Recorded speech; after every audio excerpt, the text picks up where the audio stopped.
When foreigners are coming to Kenya or to Africa, it is easier for them to just wake up in the morning, book a flight, decide the date, and the requirements are few. And this is something that not everybody outside Africa or these countries where entry is not very much restricted know about. So they think it's the other way around, you guys. So everybody feels like, even from your end, you might think that coming to Kenya is the same as the whole process that you take. And that's not the case, because you can wake up right now, for instance, coming to Kenya is visa free. So you just need ETA, okay? And you just have to prove that you have accommodation, okay? You don't prove even funds. You just need to prove that I am going to Kenya and I have a place to sleep. Either if I'm putting down the name of the person, if I'm going to see Wildflower with all her details, just to prove that I have a place, and specifically I'm going to see specifically Wildflower. So by the time I get there, whatever happens, the details, when you are told, send me your details, I want to put, you are held responsible for whatever happens to this person, because you've sent invitation and you are like, yeah, you are the sole, and that's why it's even better to encourage somebody to put your details, so that way you can even see how you control what they do when they're there. That's not the point. Back to the main point I was saying, these people, some of them, completely don't know the entire process, and they think when they tell you come and just come to my country, like come to France, like Timaya's case, they think you just wake up in the morning, you book the flight, you will book you the flight, you take, finances are there, and then you just fly. And you just need that ETA or whatever requirement is needed in your country. So make them know it's not even their fault. Some don't know. So they think it's a simple process, like they come. Please do let them know that it's an entire process. Encourage these people, because they also don't know the percentage, the probability of your visa being approved. If you are lucky, it's only 5%, if I'm not even talking about 10% chance that your visa will be approved to go and meet a stranger whom you've never met. So how lucky are you that you'll be approved at 5%? After a long process, after waiting for months, after 3 months, you don't have photos to prove you have no ties with this person, just chats.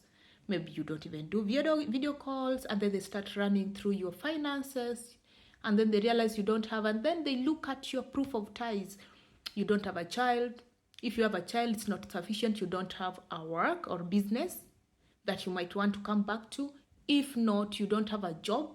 Your boss has not written you a letter, and I know definitely if you're going to meet such kind of people, like strangers you met online, you don't even want to tell anybody, so you'll not even approach your boss. They will deny. You should also be well versed with the repercussions that comes alongside when a visa has been denied in the first time.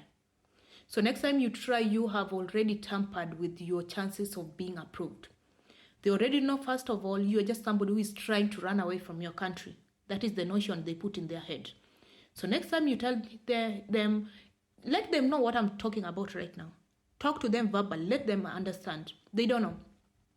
Then let them know that once it's denied, you will encourage them to come. And so that they will still run it through the system. This is the very person who applied for a visit or tourist visa to go to see a stranger. Now the stranger has come, but we still don't see proof of ties here.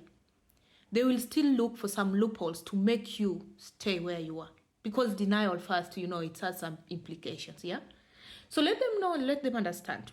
If they do understand and they insist, you can try your luck. And if you feel like they insist, it's going to be a long process, and for what? If they can, unless they have work and they can't move and stuff.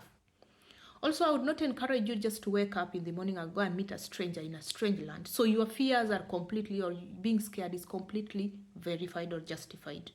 It is something you just don't wake up in the morning, I've met somebody and meet them. That's how you see a lot of incidences. So yeah, tell him you don't really think it's safer for him to come. And don't tell him like because of trust issues, but just make him understand that it's better for him to come. He can even come for a week, go back. You have some few photos to prove, and many other. Look at the requirements in your country. I guess you are in a different country, girl. So just check the requirements. But my point is just no, these people, they are not always looking for excuse to even deny you meeting or something or look for excuse. They are indeed busy with their work. Maybe they don't have holidays and then they want to see you soon, but they just don't know how difficult it is to leave your country and even approve your visa after 3 months. And especially when it's not about just going to see, they can take all their sweet time 4 months. Tell me in 4 months time somebody was hoping to see you. Even the psych dies. Some people have been left in the process of visa approval and they had a slight misunderstanding and the guy writes to the embassy or just cancels, and after 3 months they send you an email to give the current conversation how it's going. That is if the funds is proof. Another thing is, like we said earlier, you can never be sure about what somebody has done in their country, so they'll not tell you the truth. That's better if they come and you know, okay, they have been in the system and you can see, and even just staying with somebody, you can always, womanly instincts or manly instincts, you'll see this person exactly what you're talking about, yeah? Nobody will tell you I divorced because I beat my wife. No, I'm physical. No. Everybody in every relationship, they're always the victim. So the system will run and say an abusing person, a person who was a drug addict, somebody who has been involved in sexual, human trafficking, sexual assault. Nobody will tell you that. They'll tell you, come. And then start screaming at you, you are the problem. Your country is the problem. Yes, that means that it means that we should not be together. And that time, they have manipulated you and made you understand that you are going to come, oh, my wife, I can't wait to see you. Show me your body. So they've known that you will never make it because of their bad name. You show your body all you can in the name of, let me impress him, let me show him, no, show me what I'm about to see, my baby. Then they start drama of, okay, this means that destiny did not want to bring us together. They have satisfied their quench of lust. Be very cautious. My point is, don't go. Ask them to come, unless they can prove. Only 5% chance that you will make it. It has happened, but only 1% of the total people who have applied to go meet strangers have made it outside their country.